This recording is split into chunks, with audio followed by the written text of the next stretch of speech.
On the edge of adolescence and fueled by a reckless desire for adventure, my friends Chloe, Elora, and I decided to explore the woods just a short walk from Chloe's house in our quaint suburban neighborhood. It seemed like the perfect escape from the mundanity of our everyday lives. As 15-year-olds, the lure of hidden paths and the secrecy of smoking away from prying eyes was irresistible. Looking back, how I wish we had stayed behind Chloe's house, indulging in nothing more sinister than scary movies. The woods were bordered by an unsettling sight, an old house that looked like it had been plucked straight from the set of The Hills Have Eyes. It was a dilapidated structure with rusty blue tin walls and pigs roaming the unkempt backyard. This house had always been the butt of our jokes, but that day, its eerie presence felt more ominous than ever. We entered the woods, feeling a mix of excitement and the thrill of defying the unspoken rules of our sheltered lives. We smoked, laughed, and explored without a care, until the moment we decided to leave. As we neared the exit path, a bluish-gray Chevy pickup roared to life from near the creepy house. In a mixture of jest and genuine alarm, we sprinted away, only to freeze in terror as the truck began to follow. Every time we paused, it halted. When we ran, it chased. Panic took over. We dashed for cover behind a small hill, concealing ourselves from the truck's view. The truck eventually passed by, and after a tense wait, we emerged, nervously laughing off the incident as a weird joke. But our relief was short-lived.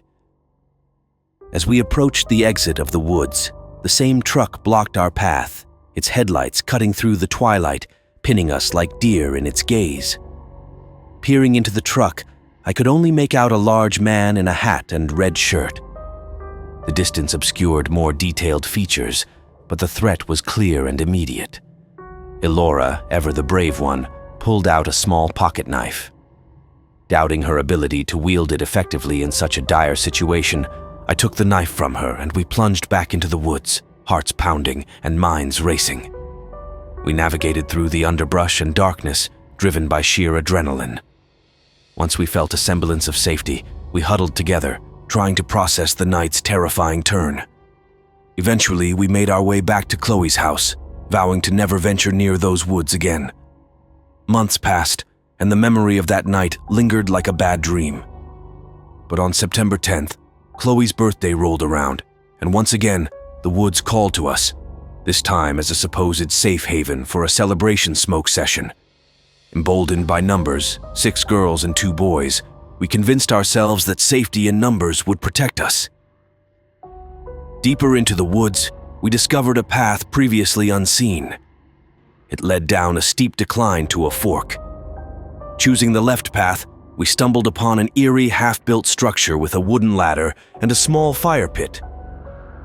Strangely, saws dangled from strings between the trees, an unsettling sight that we foolishly dismissed under the haze of our laughter and high spirits. Curiosity led us down the right path of the fork, where we encountered a sight that chilled us to our cores, a makeshift gallows with a noose lying on the ground, flanked by an old pair of shoes and a shovel.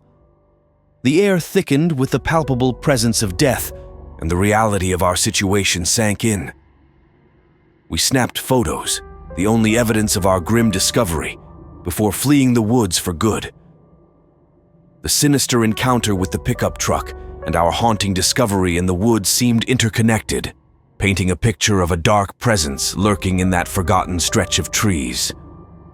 I made a personal vow never to return, haunted by the thought of what might have happened if the man in the truck had caught us. The woods, once a place of youthful adventure, now stood as a chilling reminder of the darkness that hides in plain sight, waiting for the curious and the naive. My name is Dylan, and I'm a freshman at Syracuse University, a place that's not exactly known for its safety. Recently heartbroken from my first serious breakup, I plunged back into the online dating world. On Hinge, I connected with a girl named Delilah. She was also a student at Syracuse, loved movies and books, and shared my sense of humor. After chatting for a while, I suggested we catch a movie together, and she eagerly agreed. She asked me to meet her at a specific spot near campus from where she would pick me up. At around 10 p.m., I found myself standing on a dimly lit corner of a normal neighborhood block waiting for her.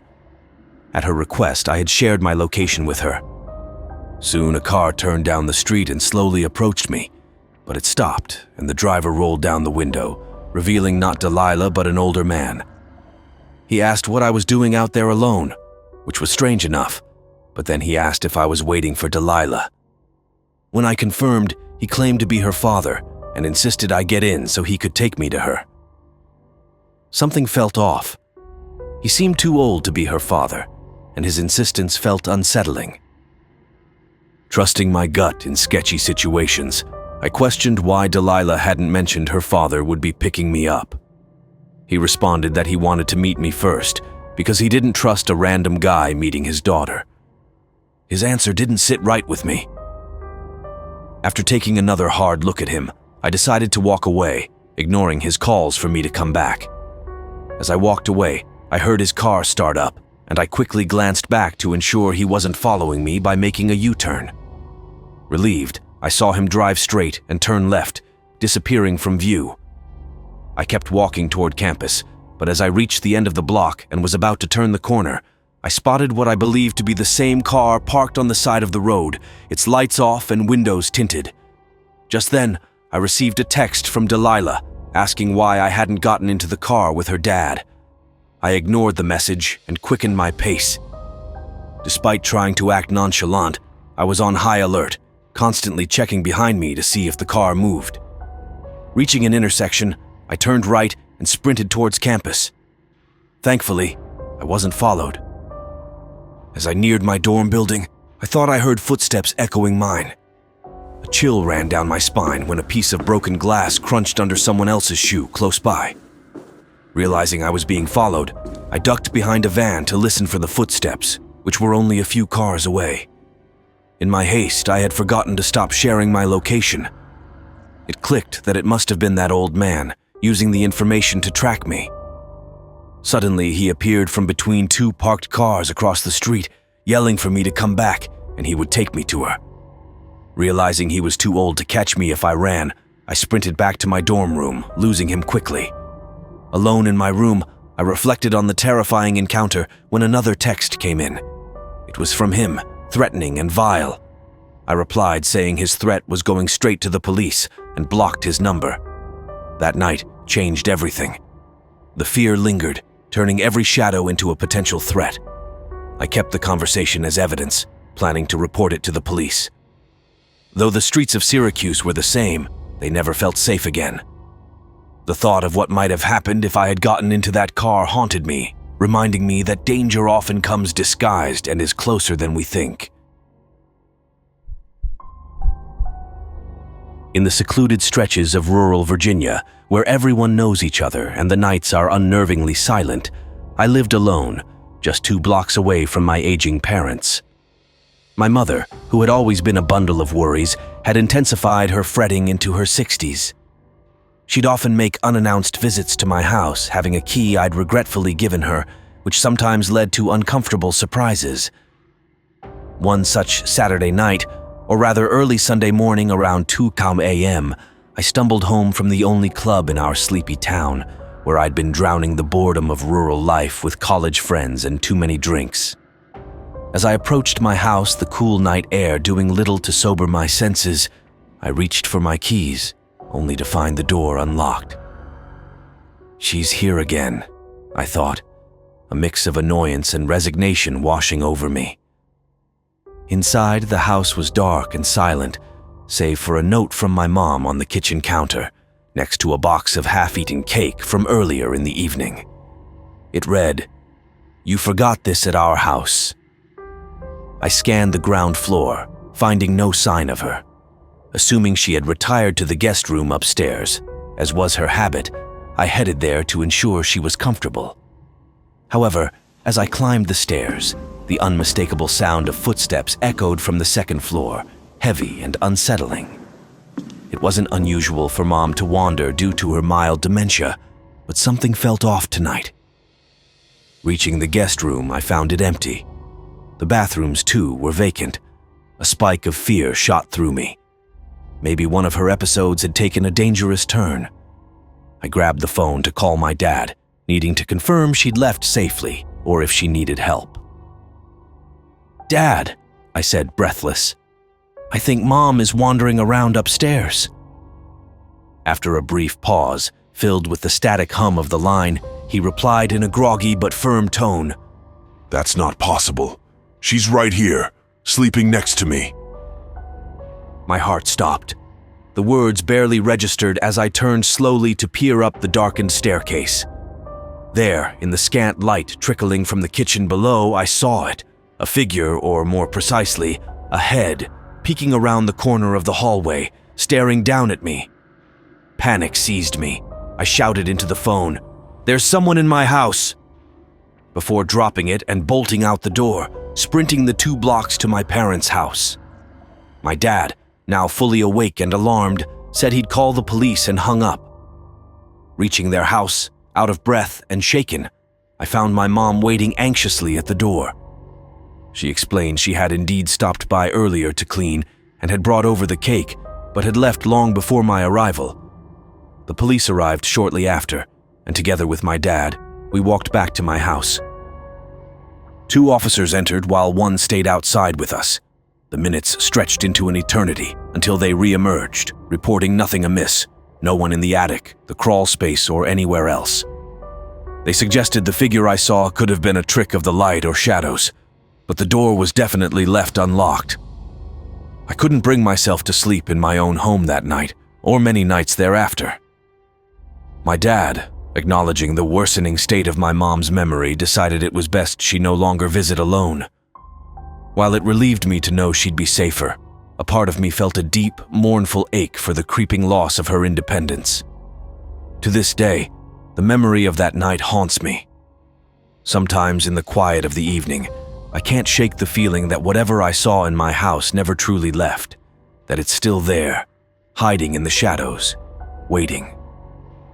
This lingering fear has transformed my once comfortable home into a place where every creak and whisper of wind sends a shiver down my spine, reminding me of the unseen dangers that might lurk in the forgotten corners of our lives.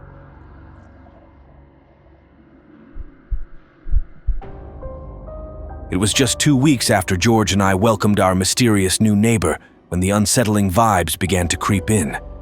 We never saw him move in, no furniture hauling, no family, nothing. The only proof of his existence was the nondescript sedan that sat in his driveway day and night. Driven by neighborly duty, George and I approached his door on the 3rd day, hoping for an introduction. Despite the car outside, our knocks echoed unanswered. As we retreated, George's grip tightened on my shoulder, nodding subtly towards a window next to the front door. The blinds, slightly askew, revealed a pair of eyes, sharp and calculating, watching us intently from the darkness inside. We exchanged a glance, the kind that said, "This won't be good." That night, at the stroke of 1 a.m., an eerie symphony of clanging and sawing pierced the quiet, emanating from the shadowed confines of our neighbor's backyard. The sight that greeted me was bizarre, a hulking figure, hood drawn over his head despite the mild 72-degree night, fervently cutting through what appeared to be an excessively large block of wood. Curiosity gave way to annoyance as the noise continued unabated, prompting George and me to confront him. But as we approached, the sawing abruptly stopped, and silence swallowed the night. He never came to the gate. Days later, the stillness of the night was shattered by high-pitched screams, a sound so desperate and chilling that it froze my blood. Rushing to my window, I glimpsed our neighbor in the moonlit backyard, dragging something heavy towards his house. Our eyes locked. He paused, then vanished into the shadows. The screams had come from inside his house. In a panic, George dialed the police as I stood guard. A sudden crash from below sent us scrambling to barricade ourselves in George's room. As footsteps ascended the stairs, heavy and determined, we braced against the door with all our might. The intruder hammered against the wood, trying to force his way in with blunt, terrifying thuds. Minutes stretched into eternity. When the chaos finally ceased, Replaced by authoritative shouts of "Police!" from downstairs, relief washed over us.